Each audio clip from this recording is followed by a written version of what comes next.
Hey, what's up, everyone? Thanks again for watching, hopefully, another video on the Awareness Revolution. I'm Jeremy, and we're here at Anarchapulco in 2019. And if this is the first interview that you've seen from Anarchapulco, I have a whole playlist, so make sure to check it out at the end of the video. And there's lots of great interviews, such as this one. We've got a great guest right here. She actually spoke here at Anarchapulco twice, awesome. So yeah, if you would, tell them who you are and basically what brings you here to Anarchapulco. You aren't going to risk mispronouncing my name. Avens O Brien. Ah, look at him. So, hi, I'm Avens O Brien. I spoke twice this weekend. I spoke on Friday and then again on Sunday. Today, Sunday. It's one of the days. They all blend together here at Anarchapulco. They truly do. They really do. And so this is my fourth Anarchapulco. It's my first one speaking. I usually take photographs. And what brought me here, I mean, I've been coming for years because I actually grew up in a libertarian anarchist home. And so I've attended a lot of conferences and I really enjoy them. And Anarchapulco was something I was invited to 4 years ago and said, hey, I'm going to give this a try, see what it's like. I wasn't expecting much for an anarchist conference, and this is it really kicks ass. So yeah, I enjoy coming every year, and it's always a blast. And I come to share or talk about my perspective from inside the movement, having always been inside the movement, because a lot of people are speaking from coming outside. They're speaking about their own perspectives outside of the movement. But I, like growing up with parents who believed in peaceful parenting, parents who unschooled and used alternative education methods, I'm able to bring kind of a different perspective because I'm actually coming from it rather than, there's a lot of talks about how to do it to your kids, but like, what are the success stories? And so I end up, that was my talk this morning, was basically being a success story of, hey, you didn't fuck your kids up too much. I'm sorry, I hope you swear on your channel because I do. You did. This is Anarchapulco, you guys. This is great. It's kind of hard to imagine because we're sitting here just talking in this boring room, but it's just non-stop fun here. Great conversation with everyone. So I definitely recommend going next year. So you gave two talks. Yeah. What were they about? You touched on one. Yeah. A little bit. So on Friday I gave a talk that I titled Beyond the Rebellion, the Power of Internal Freedom. And I hit on a couple of issues during that talk. It was a 30-minute speech, and I definitely, it's the first time I've given that particular speech, so I was like, oh man, I forgot to mention this and this and this. But the overarching concept was, growing up in this space, I have a very, internalized, very inherent love of liberty, of my own freedom, of the freedom of others, the responsibility that comes with freedom, and the general just concept of I own myself and that you own yourself, and that's a beautiful thing, that like I own me, I own the consequences of my actions, you own you own the consequences of your actions, and we can't force each other to do things. And so I shared a story from my childhood about how I learned that, and then what I do is I talk about the fact that lots of people come to liberty understanding that concept and come to liberty and go, yes, I own me, you own you, it's a beautiful thing, I love liberty.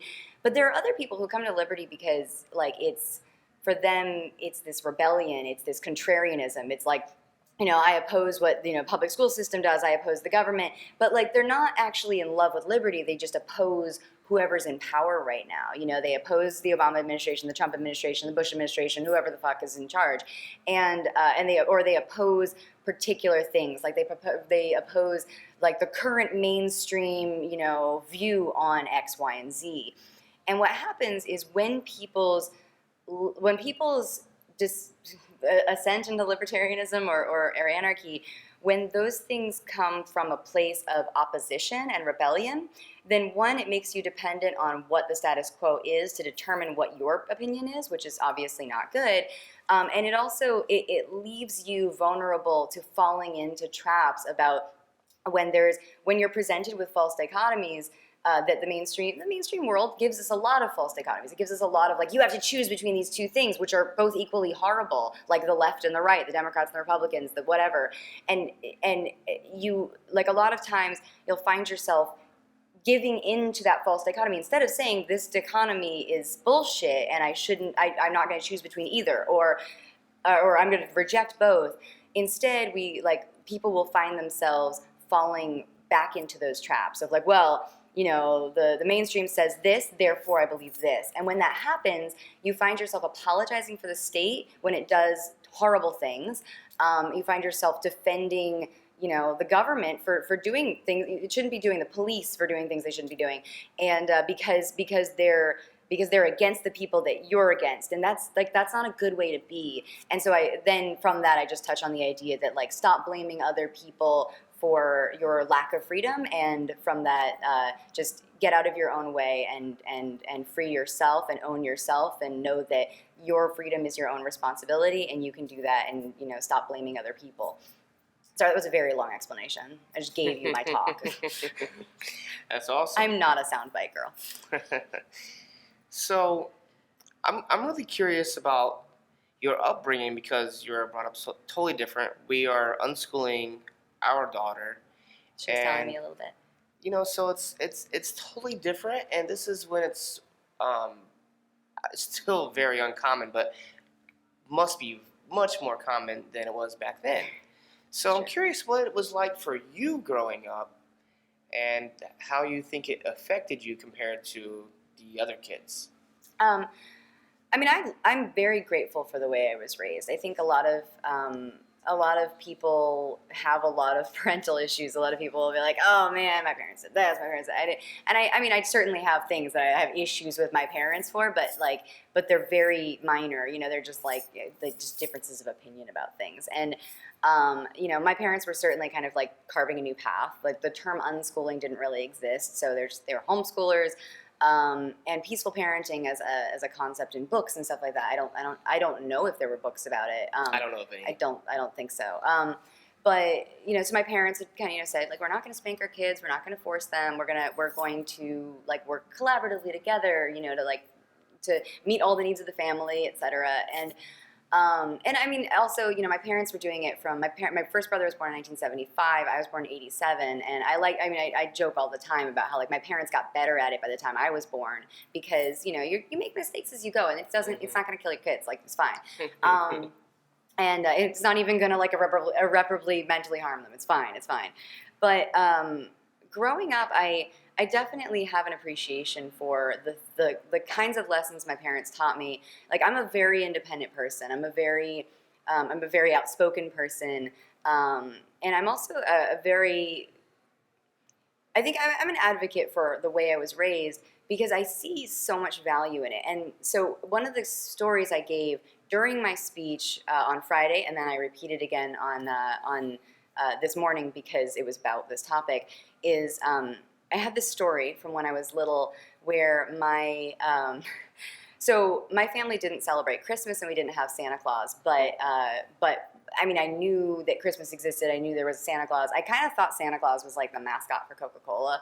I really and then I saw Miracle on 34th Street, so I just thought it was like a story within the story. You know what I mean? I didn't realize that there was like this big worldwide mythos about Santa that like you tell children and that it existed for that. Like for like kids, it was reality, right? But what was funny is, so my dad's work had a Christmas party, and so my family went, and I was maybe 4 or 5, and so we went to this Christmas party, and while we were there, like, the kids lined up to see Santa Claus. There was a Santa Claus there, and Santa was meeting each child, hearing what they want for Christmas, giving them a little gift. And I just had no interest in this because I was like, I don't know who this dude is, and it's not, it's not my world. So I just was running around, playing with other kids, like running around with my brothers, whatever. And there was this moment after Santa had seen all the kids that lined up to see him, where he kind of got up and walked around.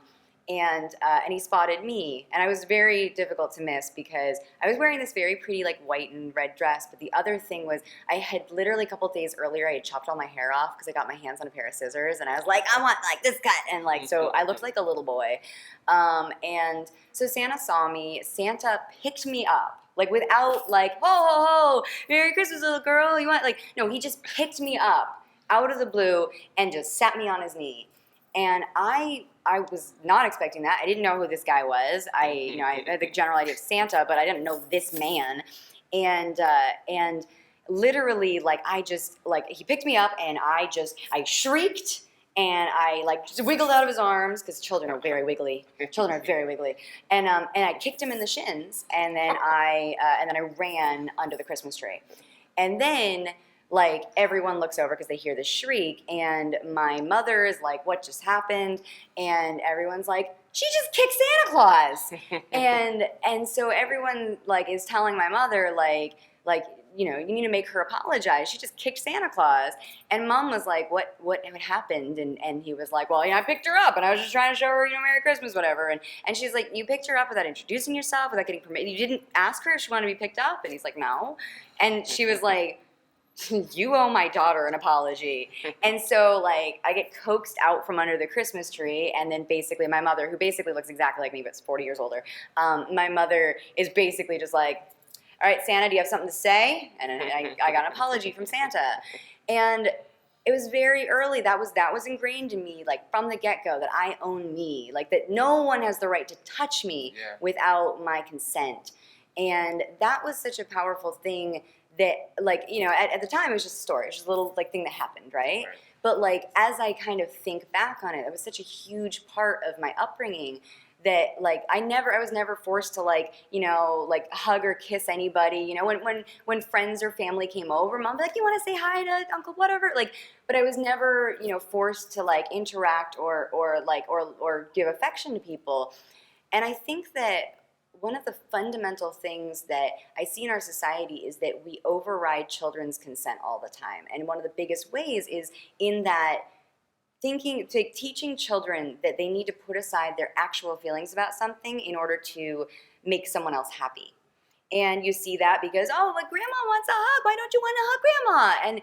And so a child learns very early that like they have to put aside how they feel about something to make someone else happy.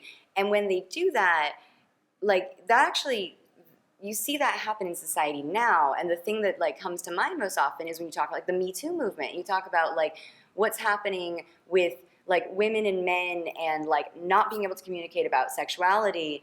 And you have massive stories of men overriding women's boundaries and of women not being able to assert their boundaries. And you have like women who, you know, they're at a college party and they drink a little bit and the guy is like all up on her shit and then he like won't leave her alone, and like women cave, women give in, women drink, you know, they have another drink and then they go home with the guy, they have sex with him, and they say rape. And we could have a long discussion about what constitutes rape, what level of consent is, and that's a separate conversation that's totally complex.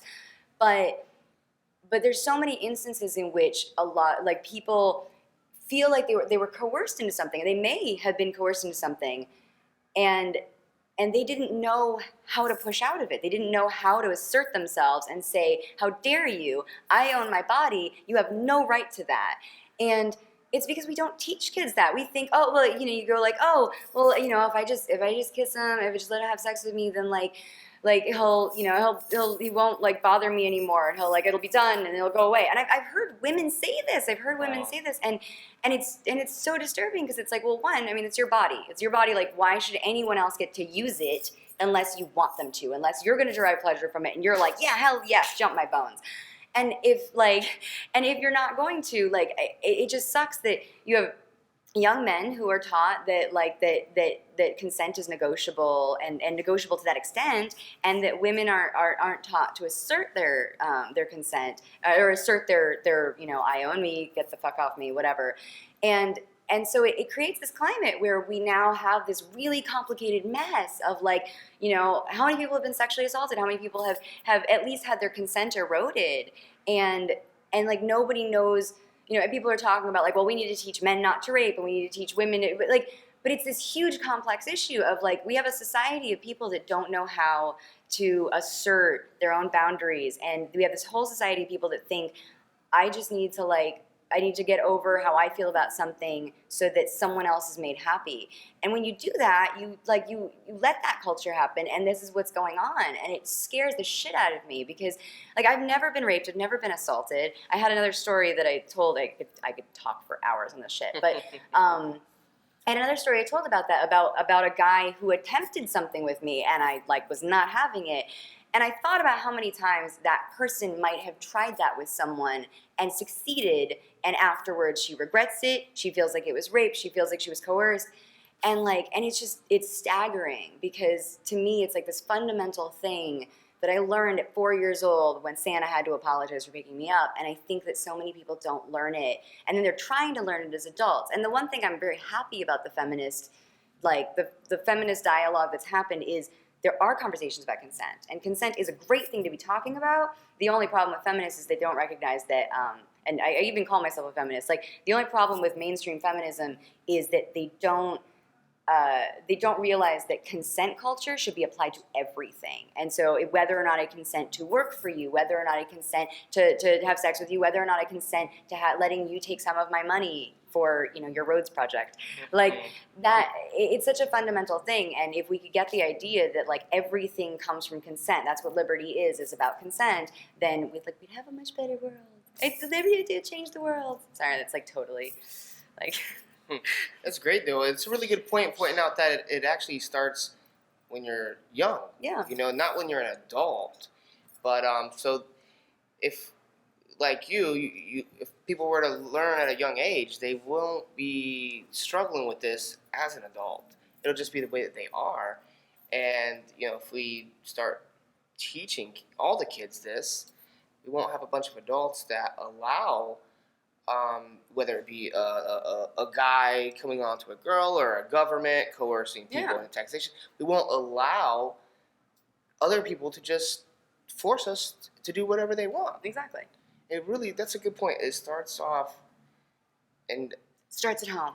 And so this is a good takeaway. If you have kids out there, or you're gonna have kids, if you don't, you should. Or if you're interacting with children. Yeah, and so pretty much everyone falls under that umbrella. Very weird. So it's very good to really emphasize that. I just wanted to emphasize that point. That was really really powerful. Very good. Here at Anarchapulco, I've been taking a lot of pictures, and there's a lot of very adorable children running around. And I see if I can spot their parent, and I'll be like, "Can I take a picture of your very cute child?" And then I also follow up with like, is the child comfortable? So I'll be like, is it okay if I take a picture of your kid? And then they'll kind of go, oh yeah. And then I'll kind of, I'll get down on my knees and I'll like, interact with the child on their level, and I'll be like, can I take a picture? And most kids are like, yeah, and like they ham up for the camera. Some of them are shy, but like again, like making sure they get used to feeling that or hearing that, that idea, like, oh right, this is like I'm being asked a question, and I need to like decide whether or not I want it. Right. You're getting their consent to do something as small as a photo. Yeah. And, just like you said, that one instance with you, that's powerful because it could be that one instance with any kid. Yeah. And it doesn't even have to be your own kid. Yeah. What a powerful concept. And the cool thing is we don't need a government to do it. And we don't need any money. So there's no excuse about how poor you are. Yeah. So, it's a really practical solution that could do so much good for the world. It's a very simple thing. It requires no money, it's exactly what you said. I'll tell you what, that was a really good talk. I really appreciate it. It's so good. I even really got a lot from it as well. And I'll definitely be taking that home with me is one of my big takeaways because we have a 7-year-old. Yeah. And so I'll be definitely watching that and making that a difference in our lives. And I hope that other people watching feel the same way. So, tell everyone where they can find you, where they can find your work, and just basically keep up with what you do. Right. So most of what I do, honestly, is just straight up on Facebook. And I have a personal Facebook. I don't even have like a page. And so it's literally just my Facebook, my personal Facebook is where everyone follows me. At some point, I should probably get to a page, but nah. But then you won't get the engagement. Yeah, Now when you get the pages, no one sees it unless you boost the post. And I have very engaging Facebook, and I also 99% of my Facebook is completely public. So if you show up and you follow me, you're not missing anything. Like the content that you're missing is me whining about I was in line for a long time at the grocery store. It's stupid stuff. So the stuff that I publish publicly, and I'm sure I post totally stupid stuff publicly too, but you're in for a treat with a bunch of bird videos and rants about politics and life and love and whatever else. And Facebook. So my name is Avens O Brien. That's Avens O Brien. There's an apostrophe between the O and the B. I'm sure your clip is going to have it, so that's fine. The other thing, though, is that you can find everything. I've got interviews. This is going on YouTube. I will end up linking to it from my YouTube. So my YouTube, I call it The Avens Show, but the easiest way to find all of this stuff is my website is avens.me. So because having a weird name has some benefits. So avens.me. Literally will bring you to, you can do my Patreons, you can support me when I do things like this. Nice. There's my articles. Whenever I write articles for other publications, you'll find them on one part of the site. You can find my YouTube channel where I rarely post original videos. It's usually just me linking to playlists of other people's interviews like this. And it's just, and then Facebook, and then you can find Facebook and Twitter and all the other places where I just agitate conversation, and there's lots and lots of conversation. Lots of comments, lots of likes. It's a very fun time, and I don't block anyone, and I love to play with trolls. So that's not an invitation to be a troll, but I'm just saying you will be entertained. So yeah, feel free, avens.me, Avens O Brien. I'm a brand. You Google me, you'll find me. Awesome. And I will link to her pages and stuff in the description below. If you're watching on YouTube, you'll see it. And if you're not watching on YouTube, you should. Just look up the Awareness Revolution on the YouTube channel. And I thank you for watching. Remember to subscribe and like. And hopefully, you'll check out another one of our videos. Thanks. Thank you.